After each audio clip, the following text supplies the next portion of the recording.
Olá pessoal, tudo bem? Hoje nós vamos iniciar propriamente o nosso curso, né? Começando a falar sobre integrais múltiplas. Inicialmente a gente vai falar sobre integrais sobre retângulos, né? Nós vamos seguir um raciocínio similar ao que foi feito na questão de integrais de funções de uma variável, né?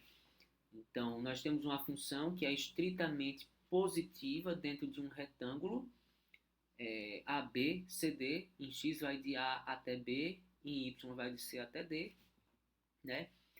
E nós vamos considerar que há um sólido contido acima desse retângulo no plano XY e abaixo da superfície de equação Z igual a f de xy. Então, você tem a superfície e você vai considerar o sólido que tem entre essa superfície e o plano XY. Determinemos o volume desse sólido. Então, a ideia é calcular o volume desse sólido. Inicialmente, vamos fazer uma partição do retângulo em subretângulos.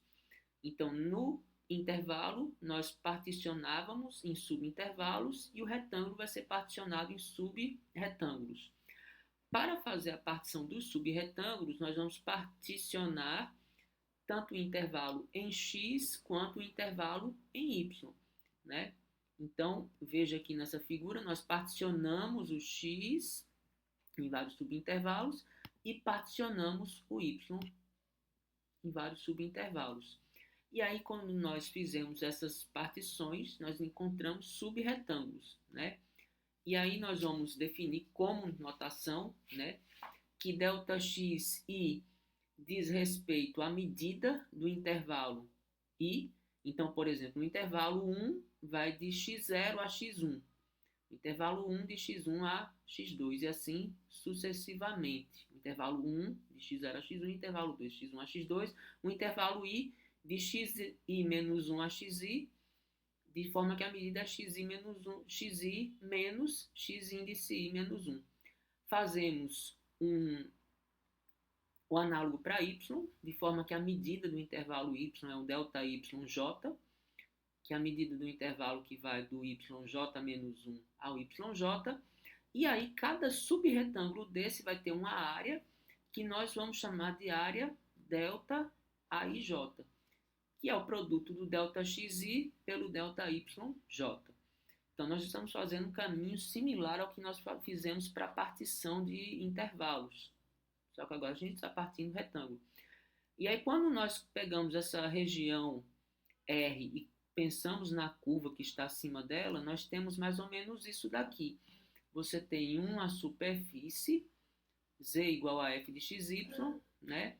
E aí, se você escolher um ponto genérico da função z igual a f de xy dentro do subretângulo, né, você vai formar um paralelepípedo cujo volume será o volume estimado para o que nós temos abaixo dessa superfície.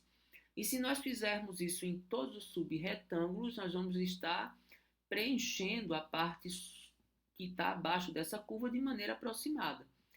Então, nós podemos dizer que o volume será uma função num ponto C e D dentro do intervalo, dentro do subretângulo, vezes um ΔX por um ΔY, que é a medida desse subretângulo, né?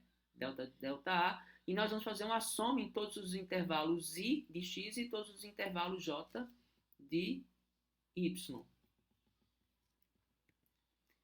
E aí, se nós tomarmos o limite com o número de partições m e n em x e em y tendendo a infinito, nós vamos estar preenchendo a região sob a curva de maneira perfeita, né? E nós obtemos o limite do sólido.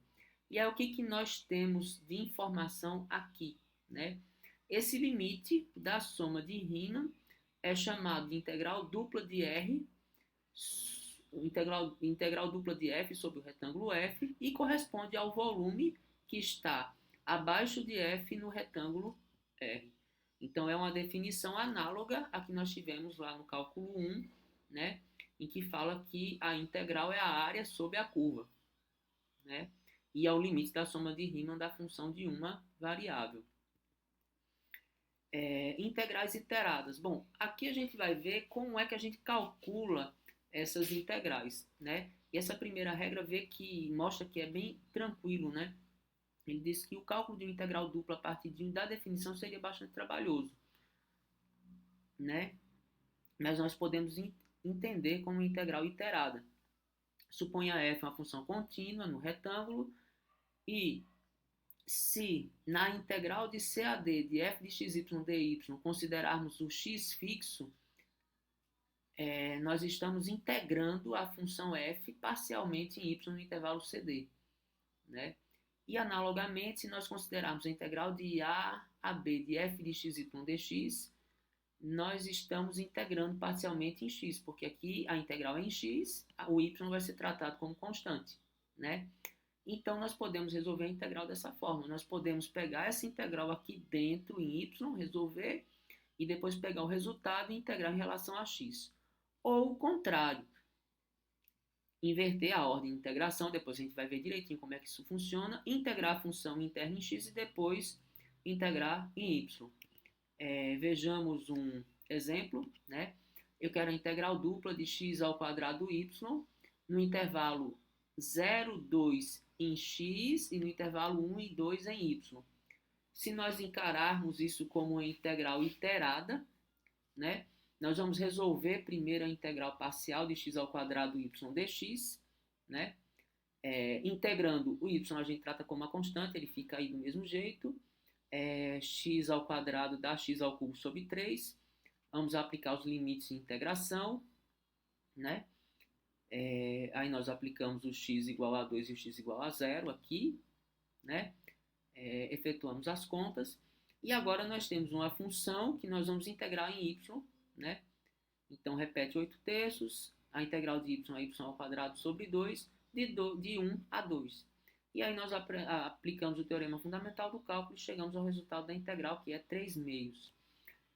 Primeira coisa que a gente tem se nós considerarmos toda essa definição que a gente trabalhou, esse resultado aqui, 3 meios, corresponde ao volume dessa superfície, z igual a x ao quadrado y, acima do retângulo 0, 2 em x e 1 e 2 em y. E se nós considerarmos que nós poderíamos fazer a leitura da integral diferente, né? A região, o retângulo onde ela está sendo integrada é de 0 a 2 em x e de 1 a 2 em y. Então, nós poderíamos fazer essa integral integrando primeiro em y, com os limites de 1 a 2, e em x de 0 a 2. E se nós fizermos esse cálculo, nós vamos chegar ao mesmo resultado inicial. E quem diz que a gente pode fazer isso, né? Quem diz que a gente pode fazer isso é o teorema de Fubini, né? Que diz que nós podemos, para integrais em retângulos, simplesmente inverter a ordem de integração respeitando a região R. No caso, a região R aqui ela é definida com x entre A e B e y entre C e D. Então, desde que nós obedeçamos esse princípio, nós podemos resolver a integral em y primeiro ou resolver a integral em x primeiro, né?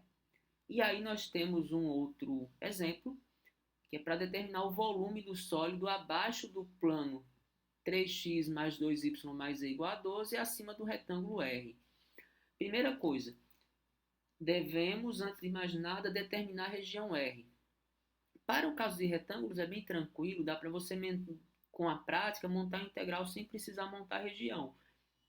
É um retângulo aqui que o x vai de 0 a 1 e o y vai de menos 2 a 3. Mas quando nós começarmos a trabalhar com regiões genéricas, essa determinação do gráfico é extremamente importante. E aí a gente sabe que o volume é a integral dupla da função no retângulo R. Aí vamos lá, quem é a função? A função é z igual a f de xy. Eu vou tirar o z aqui da equação do plano, né? Então z vai dar 12 menos 3x menos 2y. E aí quando nós montamos a integral, vai ser a integral da função e nós vamos definir o retângulo. No caso, se nós fizermos a ordem de integração dx dy, o x vai de 0 a 1 e o y vai de menos 2 a 3. Se nós optarmos por fazer dy dx, o y vai de menos 2 a 3 e o x de 0 a 1. Então, respeitando isso, fazendo a integral tanto de uma quanto de outra forma, o resultado vai dar o mesmo. E aí, esse cálculo dessa integral fica como tarefa para vocês. Bons estudos e até o próximo vídeo.